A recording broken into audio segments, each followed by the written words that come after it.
wabarakatuh. Pada tugas video kali ini saya akan menjawab soal ujian dari mata kuliah Avertebrata Air. Soal pertama, jelaskan peran Avertebrata Air dalam bidang kelautan, budidaya perairan, dan pemanfaatan sumber daya perikanan besertakan contoh kasusnya. Jawabannya, pada kelautan, peran Avertebrata seperti krustasea dan moluska berperan dalam rantai makanan dan menjaga keseimbangan ekosistem. Contoh kasusnya seperti karang yang membentuk terumbu karang yang menjadi habitat bagi banyaknya ekosistem laut dan perlindungan pantai dari erosi. Kedua, ada budidaya perairan. Peran Avertebrata di budidaya untuk dikonsumsi dan digunakan sebagai pakan alami dalam aquaculture. Contoh kasusnya udang faname yang merupakan contoh komoditas utama Indonesia yang berperan ekonomi tinggi di Indonesia. 3. Ada pemanfaatan sumber daya perikanan. Perannya, Avertebrata air dimanfaatkan sebagai bahan makanan, obat, dan produksi industri. Contoh kasusnya seperti teripang yang dieksploitasi untuk konsumsi dan obat, namun juga dibudidayakan untuk menjaga keberlangsungannya. Pertanyaan kedua, faktor apa yang mendasari pembagian subfilum atau kelas pada filum Protozoa, Rotifera, dan Coelenterata? Sertakan contoh kasusnya. Pada protozoa, faktor pembagiannya berdasarkan alat gerak dan cara hidup. Contohnya, kelas Ciliata yang bergerak dengan silia, seperti Paramecium. Kelas Flagella yang bergerak dengan flagella, seperti Ugella. Pada Rotifera, faktor pembagiannya berdasarkan bentuk tubuh dan struktur makan. Contohnya seperti kelas Monogonata yang memiliki satu ovarium, seperti Brachyonus, dan kelas Bladeoidea yang berkembang biak secara parthenogenesis seperti Rotaria. Ketiga, ada Coelenterata atau Cnidaria. Contoh pembagiannya berdasarkan bentuk tubuh, yaitu polip dan medusa, dan siklus hidup. Contoh kasusnya seperti kelas Hydrozoa dengan bentuk polip dominan seperti Hydra, dan kelas Scyphozoa dengan bentuk medusa dominan seperti ubur-ubur Aurelia.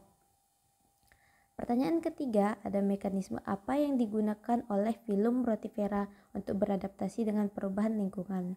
Rotifera menggunakan beberapa mekanisme adaptasi untuk bertahan dalam lingkungan yang berubah-ubah. Di antaranya seperti satu, ada cryptobiosis. Rotifera dapat memasuki keadaan dorma ekstrim yang disebut cryptobiosis, di mana metabolisme mereka hampir berhenti seperti ketika kondisi lingkungan menjadi tidak bersahabat, misalnya kekeringan atau suhu ekstrim. Yang kedua, ada patheneogenosis. Sebagian besar Rotifera, terutama dari kelas Deloidea, bereproduksi melalui pathenegenesis, yaitu reproduksi tanpa fertilisasi. Ini memungkinkan mereka berkembang biak dengan cepat dan kondisi yang menguntungkan. Yang ketiga, ada fleksibilitas diet. Rotifera memiliki kemampuan makan yang fleksibel, termasuk mengkonsumsi fitoplankton, bakteri, atau partikel organik kecil yang memungkinkan mereka beradaptasi dengan ketersediaan makanan yang bervariasi. Adaptasi ini membantu Rotifera bertahan dalam lingkungan yang fluktuatif dan mempertahankan populasi mereka meskipun kondisi lingkungan berubah drastis. Pertanyaan keempat, sebutkan sejumlah manfaat positif dan dampak negatif organisme dari filum Coelenterata bagi lingkungan perairan. Manfaat positifnya yaitu 1. Membentuk terumbu karang atau kelas Anthozoa, membentuk ekosistem terumbu karang yang menyediakan habitat bagi ribuan spesies laut dan melindungi garis pantai dari erosi. Yang kedua, ada penyaringan air. Beberapa spesies seperti aneman laut membantu penyaringan air dengan menangkap partikel makanan di kolom air. Yang ketiga, siklus nutrisi. Organisme seperti ubur-ubur membantu dalam daur ulang bahan organik ekosistem. Dampak negatifnya yaitu 1. Penyengatan berbahaya.